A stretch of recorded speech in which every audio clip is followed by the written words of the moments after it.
Indeed, yes, indeed. What is the deal? Welcome to the No Pick Show. I'm your host, chedda-chaz. Please be sure to like, comment, subscribe on your way in. Hit the bell notification as well. So we got Joe Dumars' press conference. They finally uploaded it. He did a separate press conference, separate Q&A portion from Jamahl Mosley, who's just announced today. I thought the Jamahl Mosley press conference was a disaster on the media's front. If I gotta, I gotta keep it a cool dollar. I thought the media did a really bad job. No one really seemed interested in asking questions aside from one question here, one question there. Fletcher, he don't never leave no bullets in the chamber. But once you start to asking about the Saints and football, and because it always gets to the same like portion, and once it gets to this part, it's time to leave. The party's peaked. Once they start talking about football and how you like the food in New Orleans, that's when it's time to get the fuck out of here. Like that's when it's whack. Louisiana girl, what's happening with you, my dog? Yeah, that was a disaster today, y'all. That was Dexter. That was a disaster. That was a disaster. I honestly, I told somebody like, yo, I'm embarrassed on Jamahl Mosley's behalf. I thought they handled that poorly. I'll say that. Whoa, what up with you, Mike? What's good, bro? Yeah, that was terrible. I felt like the press wasted a lot of people's time. Like, you got a head coach in front of you. He's the head coach. He's the person you're gonna have to build that rapport with. And I think Fletcher, the only one that really went above and beyond to try to build that rapport and establish a relationship. And Fletcher's also doing a one-on-one interview later on. So, man, good for Fletcher, man. It's interesting. I heard when Fletcher said that, I was like, no, he wasn't. I saw somebody write that, and I was like, that's not true. I actually thought they were going to the next round, actually. What, they were up 24 at halftime or something like that? Was that game 7? It was game 6? Yeah. Oh, yeah. So, I thought Jamahl was moving on to the second round, and when they lost, only then did I reach out to him. The next day after they lost, I reached out to him, and I just said, I texted him, should we have a conversation? And he said, yeah, give me a day or two, though. I'm just trying to breathe right now. Yeah, so that was the first time I reached out to him. We never talked before then. Fair use, by the way, in case they try to play. I just thought his experience of what he did in Orlando when he got there to where they were right now. And I thought there were some similarities in young team trying to fight and find their way.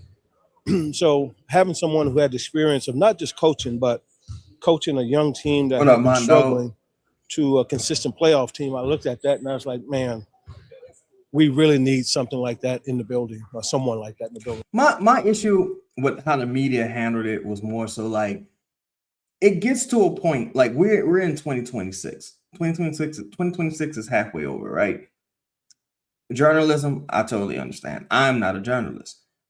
But the media has to understand that you are a part of the entertainment apparatus. This is the entertainment business, right? You're not just writing independent op-eds and shit like that. This is the entertainment business. Fans would like you to ask certain questions. Fans want you to dig. There were a ton of questions left on the table that could have been asked. And I'm not necessarily criticizing anyone's like job or like their professionalism. What I am saying is there was a total lack of enthusiasm that came from the local media in that building today, and it was pretty bad. I should say. Given your background of how you played and the teams you played on. What up, Mondo? What up, H Bizzle? What's the deal? Yeah. I mean, you kind of smile and does that kind of perk you up a little bit? Yeah, because prayers and blessings to you as well, Zell. I appreciate you, my brother. Prayers and blessings to you as well, family. Shout out to everybody in the building also. Of what he said, like, in terms of 3 of the 5 teams, or 3 of the teams are in the top 5, you can score in this league all you want. You got to get some stops at some point. And, it's something that he and I talked a lot about throughout this process. It's not like we're going to forget about offense. You got to score in this league to win, but you also have to defend. And that was a huge selling point for me.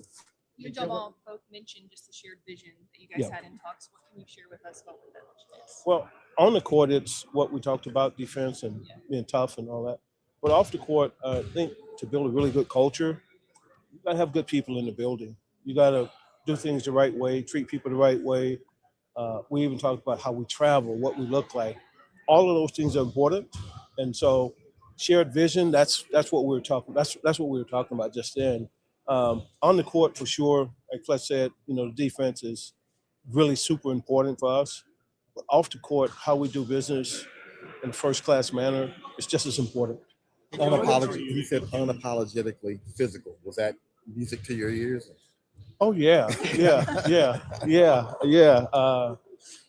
I will say, I think Jamahl Mosley is going to be a big fan of Michael Peavy. Michael Peavy being at the press conference today doesn't surprise me. Eve Meesey as well. I think he's really going to like those two guys because of the level of physicality that they are capable of bringing, and that they both have a appetite for defense. I think he's going to lean on those guys and hopefully help with their development. I know PV left a bit to be desired offensively, but later in the year, things started coming around. He's an older prospect, so you don't expect too much from him. He just got to be proficient at hitting that corner three. Yeah, I want us to be physical. I mean, you have to be. Like, you can't get out there on that court. I like this deal, Mark. This is nice. Finesse your way to success. Like, you have to be willing to stick your nose in there, be tough. Like he said, get knocked down or put somebody down, whatever it takes. You got to be willing to do that. So, Joe, you mentioned how you didn't even know he was going to be available. Because it looked like they were advancing to the second Yeah. round. How much of a convincing maybe had to happen as far as if he wanted to sit out maybe for a year? Like, was there any bit of convincing that you had to have? No, because I and he'll tell you this when you guys get a chance to sit down with him. I said to him, if I have to convince you to do this, then let's not do it. You have to want to do this. So there was zero convincing. And matter of fact, I said that to every candidate. Okay. I have to convince you to take the Pelicans job. It's not the right job for you. And so, no convincing. That's real. What answers did you need about how his last situation ended, and how did those answers satisfy you? That's the first thing we talked about. I was like, what the hell happened, man?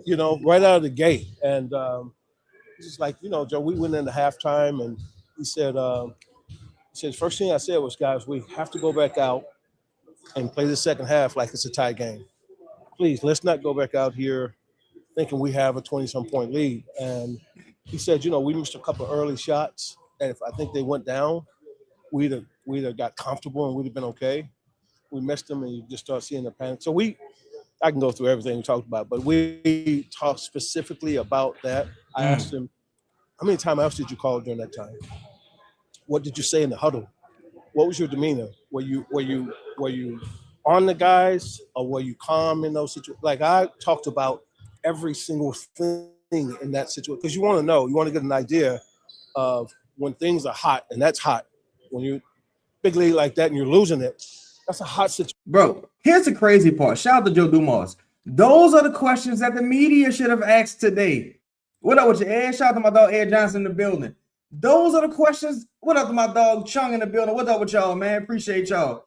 Those are the questions that the media should have asked today. That's like low-hanging fruit. Yo, what goes through your mind when you see a team mounting a comeback like that? And what have you learned from a situation like that, to where you pretty much had, the world in the palm of your hands, and you fumbled. You guys fumbled the series there to the number 1 seed. You could have shocked the world, but you fumbled the series to the number 1 seed. Like, those are questions that you could have answered. We're when it's like, how much did Franz's injury affect you guys as the series progressed? How much did you miss Franz as the series progressed? Franz missed a ton of games this year. How did that affect your offense? And how did Paolo missing games last year affect your offense? Paolo, check this out, y'all. Paolo and see if I can put this on real quick. Paolo and Franz combined in 2 seasons. Well, I'm sorry, in back-to-back seasons, in the last 2 seasons, Paolo and Franz combined for 106 games played in each of those last 2 seasons. Ignore the first 2 seasons because Orlando, they were tanking. But Franz, well, not tanking, but they wasn't really, good yet. They was getting there. They just had got Paolo, and what have you. But they were trending in the right direction, up, and with 24, 25 being the anomaly, because I think Paolo played 46 games. Franz played 60, if I'm not mistaken. In this past year, Apollo played 72 games. I think Franz played 34. Those are questions you could have asked. Those are questions you could have asked. How much did the injuries affect your offensive philosophy? Have we seen your best offensive playbook yet? Have we seen your best offensive philosophy being put out on the floor just yet because of the amount of injuries and the lack of shooting? Like, no disrespect, Jamal Cain was starting for the Orlando Magic. So it was crazy. I'm going to start talking, though. Situation in those timeouts and how you handle those timeouts. What up, Mike? What's the atmosphere in that huddle at the time is really important. So I talked to him about everything in that huddle, from the look in people's eyes to your demeanor to how did you say it, everything that you would want to know. Jamal became Joe is being very specific, truthfully. When did he first start sticking out to you? I saw him. Facts, my dog. Facts. I just saw him as a young guy. I remember speaking to him. Him and I having a quick conversation, and then I would just see him over the course of time. Like, we never hung out. I was pretty like, Shout out to H Bizzle. That's a part of it as well. No vacation. It's part of it as well. I would see over the course, and like he was saying, over the course of NBA. Appreciate you, bro. Appreciate you, big dog. So we just had that kind of relationship for a long time. Always, we'd stop and talk to each other. Hey, how's it going? Whatever. But that was it. Just over the course of the NBA. I know that obviously this is a celebration of Coach Mosley. Do you think this is the first of what could be a busy summer? And get y'all fucking microphones fixed, man. What's up with this? $1 billion production with these weak ass microphones. Get your mics fixed. This is every year. This team talked about alignment, getting everything aligned. He seems like he's got a staff. Is the roster next? Are you kind of sinking into that? Well, I think you have to go into summers unless you're there. When I say there, I mean like when you're a championship team. Normally you go into the summers and you might tweak one thing, maybe two. When you're where we are, you have to be open to everything, and that's what I am. I'm open to whatever comes across my desk, whatever phone calls I get. I'm open to listen to it to see, is this the right thing for us at this moment? But I don't think you can close off anything where we are. Hey, Joe, this time last year, you kind of mentioned me that It's very interesting. Zion was definitely going to be part of this franchise. You still feel like, Yeah, we haven't changed our opinion on Zion. I'd love to see Jamahl coach Zion. I'd love to see him get Zion to defend and do all the things they said. And let's see what we have here. Obviously, you know what it takes. What up, Tiger Nation? Based on Jamal's track record, how confident are you that he can kind of help this defense improve this year? It's. I always say this is as a coach, it's what you emphasize and what you sub in and out of the games for. Okay. So if you get subbed in and out of games because you're missing shots, that tells the player everything he needs to know. You get subbed in and out of games because you're missing defensive assignments, that tells the player everything he needs to know. And so that's how you determine, and that's how you get guys to buy into what you want. It really comes down to what you take them in and out of games for. If you miss 2 or 3 shots and you get taken out, you know right then, okay, I got to figure out a way to make a shot or two and I'll stay on the court. If you make a shot or two and you miss 3 defensive assignments and they take you out, you know immediately, okay, this is a hard what up, game? Coach. What up, game? And then guys have to make a decision. Like, I got to try to defend now, or else I'm coming out. So that's how you get it done. Jamal's got a history of developing young players. How important is that? Very important. I think all of that. Remember I said like all of these candidates had like really good traits. They all did. Like I didn't talk to anybody that I thought there's no way. Like they all had good traits. Okay. But when you start lining up all the traits and things that you align with somebody with, it was just so many with him. Well, what up, Al? And so I think that more than anything else, and one of those traits was how he develops young guys, how he still gets out on the court. And he's on the court with those guys, bumping and grinding with those guys at times too. So all of that was, made it pretty easy decision for me that he's the guy that had the most that we were aligned with. When you were grilling him about the lost lead against Detroit. Yep. Shout out to everybody in the building, man. Make sure I hit the like button. I appreciate y'all rocking with me. Again, I think these answers are more revealing than what we got in the introductory press conference. Hopefully, we'll get some more information from Coach Mosley as they do the one-on-one later with Fletcher Mackle on WDSU. I think Mrs. Duncan is doing that interview as well. Again, I never believed that there were any untouchables on this roster. I just think that the market wasn't there for a lot of guys.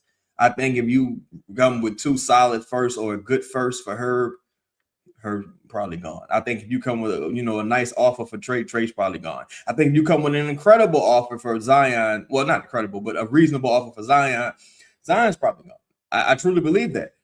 Pals in the blood. Shout out to my dog L. He said Joe got tougher questions than Joe. I think he mean Joe got tougher questions than Jamahl. Yeah, they barely asked Jamahl anything. Like, what was the point of this? What was the point of this? Like, it was like, come on, man. Answers stood out to you. Well, I asked him, I said, were you frantic in the huddle at that time? Because, these huddles can get contentious in there, right? Okay. And so I said, what was your demeanor in the huddle? And he said, Joe, I intentionally stayed calm and looked at everybody and said, okay, we got this. Here's what we're going to run. He said, I just tried to take your mind off of any kind of panic. And so it's the right answer. You don't want to get in there. It's frantic. And then you become frantic and you're talking to 22-year-old kids and no. And so. I'm sorry. In the big picture, though, sorry, not to be difficult here. What is your understanding of why Orlando made a change and why weren't there reasons? I guess how. I felt, look, to me, what happened in the series as it pertains to like moving forward is a little irrelevant.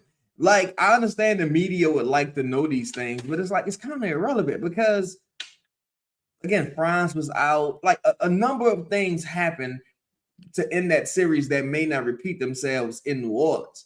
But on top of that, it's like, bro, like, we need to be talking about roster construction and how to build the best team moving forward.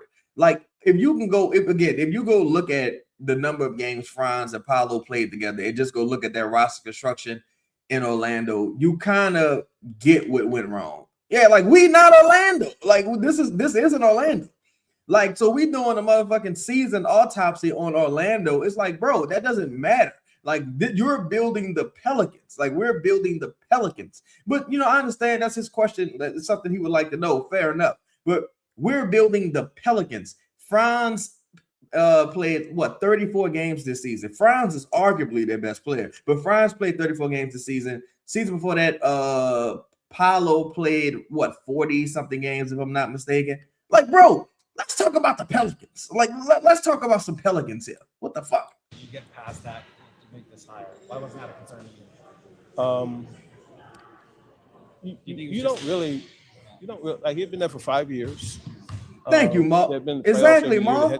Nobody asked. People make decisions in this league 5-6 Whoa, years. what up, Jeremy? It's the norm. It's like what you're asking is not like an outlier. It's more the norm than, you know what I'm saying, than an outlier. So if there was something, I agree. If there was something more serious than just that right there, then it's something that you might be concerned about. But it's just a natural course of the NBA. It really is. 5 years, they feel like, we need to take another step. I get it. It's no different than Mike Brown coaching New York right now. You know what I'm saying? Like, people move on and you pick up coaches. I'm going to get out ahead of this. I'm going to get out ahead of this because I know, Joe and Troy, and they kind of low key. This man is not comparing the Pelicans to the New York Knicks. He's not comparing the Pelicans to the New York Knicks. What he's saying, and I'm not saying this for us because we all understand. I'm saying this because I know how the media is. They're going to take this and run with that quote and say that he's comparing the Pelicans to the Knicks. The Knicks are way more talented. Clearly, motherfucker, we're not talking apples to apples. What we're saying is, or what he's saying rather, is that When certain teams hit a certain threshold, they have to go with a quote unquote better coach or a coach that they feel can get them over the hump. They had exhausted their talent or their capabilities under Jamahl Mosley. That's what the man is saying before people take that quote and run with it. So, yeah. It was terrible, Jeremy. More than that. It was terrible, bro. It was terrible, Jeremy. I hated it. Really kind of stuck out to you while you were, in this interview process? That would have been a good question, that would have been a real good question. He, so sometimes when you, this ain't Magic City. When coaches are in this league. Whoa, what up, Clarence? Peace, bro. There's certain things they do in the way they carry themselves. And then they become head coaches and they kind of give that up. Facts. We talked about this is one of the rules in a lot of buildings in the NBA is in the summertime, if assistant coaches in their office, as soon as they hear a ball bounce, drop what you're doing, get on the court. There's a player out there. You need to be on the court with the player. He still does that as a head coach. So for me, that's, if you ask one thing that stood out, it's like Monty he never gave that up. Oh, well, that's important. Because if you're in the summertime and the head coach come out and you end up going to an hour workout, he's the guy that's putting you through it. What you're doing is building real deep relationships at that point. So I think more than anything, that probably stood out to me just in our conversations. Bigger picture around the franchise. You've been here a year now. You've had a chance to Now, this, shout out to my dog L. This is something that's really interesting to me, that pretty much the entirety of that staff was brought over from Orlando, at least the main players. In my opinion, I think that's because the Pelicans are looking to hit the ground running. They're not looking for, extended turnover period. I think they're looking to hit the ground running. Like, look, we're going to give you potentially a better offensive team. Let's get these guys to probably the middle of the pack defensively. Or if you can, get these guys to buy in and your skill set translate, and then we can have a top 10 defense, maybe, 8 through 10, 8 through 11, potentially, something along those lines. Excellent. As long as the offense is excelling. In my opinion, once the Magic got Desmond Bane, they really took a leap. It's just a shame we didn't get to see Bane, Franz, and Paolo for an extended period of time. When they also didn't have a point guard. So that roster construction in Orlando had some issues as well. Isaac was bad. Goga wasn't really much. Wendell Carter Jr. was hurt a lot. This was like his healthiest season in a long time. That roster has some issues. When you start in Jamal Cain, you got some issues. And that's no knock against Jamal Cain. I'm just keeping it real. Whoa, what's that, Brandon? Are there areas you've kind of seen now that you what's that, the most hated?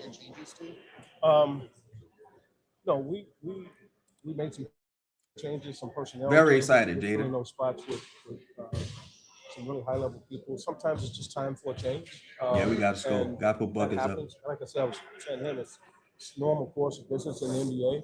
But more than anything else, what I'm trying to do more than anything else right now is fill the building with like-minded people, with people who have the same vision, same mentality, same approach, same agendas. You have to try to get as many. That word agendas is pretty interesting. I would have liked them to say, so what you mean by agendas? That's interesting. There was a lot of agendas in that building. People as possible who are thinking along the same lines. And that more than bolstering, that's probably it more than anything else. Hold up. Shout out to Louisiana Gale. Louisiana Gale said it wasn't a requirement, but he asked to bring over his guys. Him being he being Jamahl Mosley. Randy Gregory signed his offer after the press conference, and there's still an offer out to another assistant. So that's that. And look, at this point, we know who's going to be running the offense. It's going to be Brett Braillemeyer, I believe, that he's going to be the offensive guy.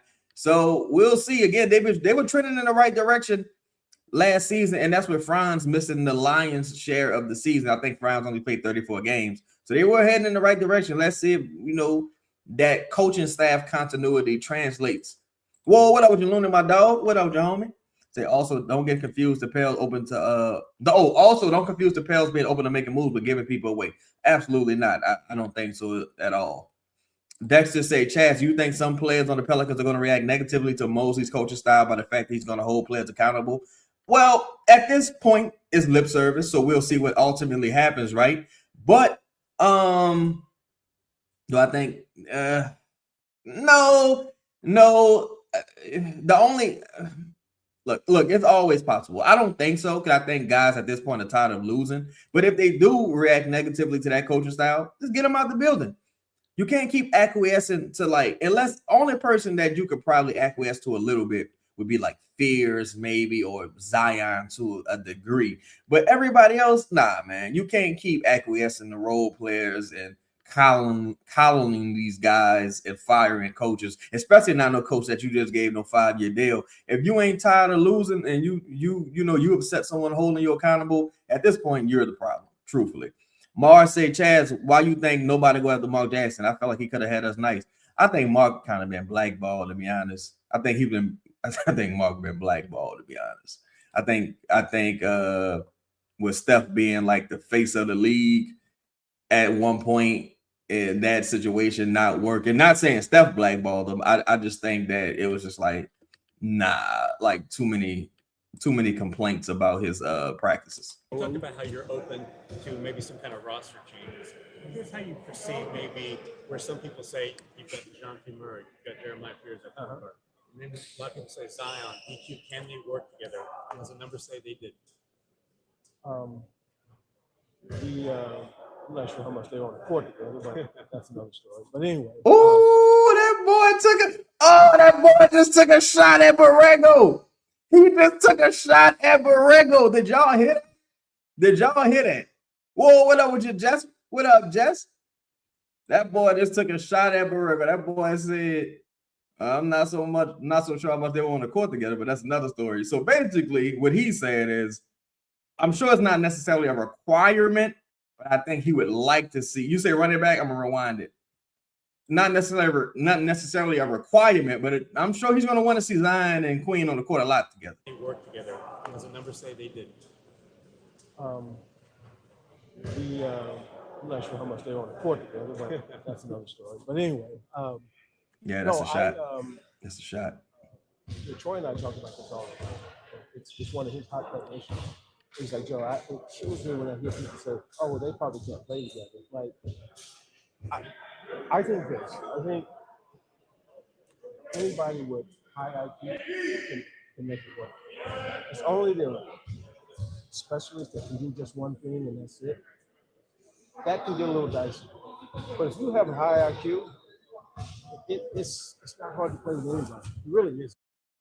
Yo, so I told y'all, I told the members, right? If you're a member, you probably saw this video already. So the video's old, so I'll just tell y'all now. So I talked to somebody, who's cool with Joe, I talked to somebody in the pool camp, and supposedly a bit of a disagreement was, why is Jordan Poole not playing, right?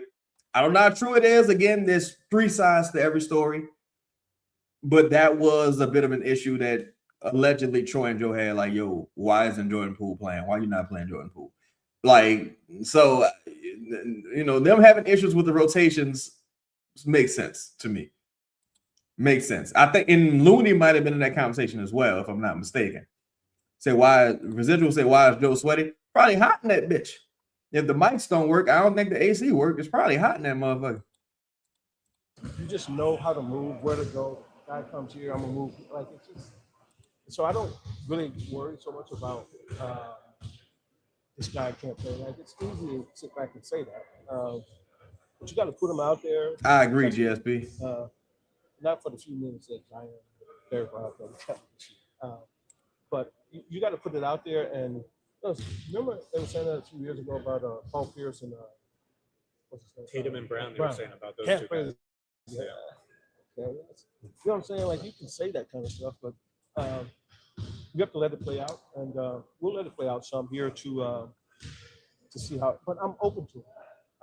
I'm just open to whatever comes, whatever calls come in. I'm not dogmatic in the point of we can't have. Yeah, we can talk about whatever. We are where we are right now. We won 26 games this year. Yeah, you can't. You know what I mean? You can't put a stake in the ground, so we can't talk about this or that. I believe it. Come on, dog. I believe it. Gail probably got them fans blowing. These guys just were out of town. Peers called, you know, they all call, and so I wish I was there. I'm on the road somewhere, but these guys in town, they're gonna show up. So, it's a good team. I tell people all the time, man. There's no jerks in there. If you're in the building, do me a favor, hit the like button. I appreciate everybody in the building. Hit that like button for me. We got 65 people in the building. Hit that like This is a button. little off topic. You said after the season you were going to take some players to playoff games. Yeah. Has that happened? Yeah. And if so, how did it go? Yeah, Derek's been to some games. I didn't take them, but I got them tickets. But Derek's been to some games. Queen's been to some games. Fear's been to some games. Bryce McGowan's been to some games.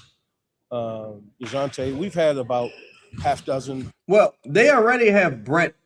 Brett is gonna be addressing the offense. My name is my name.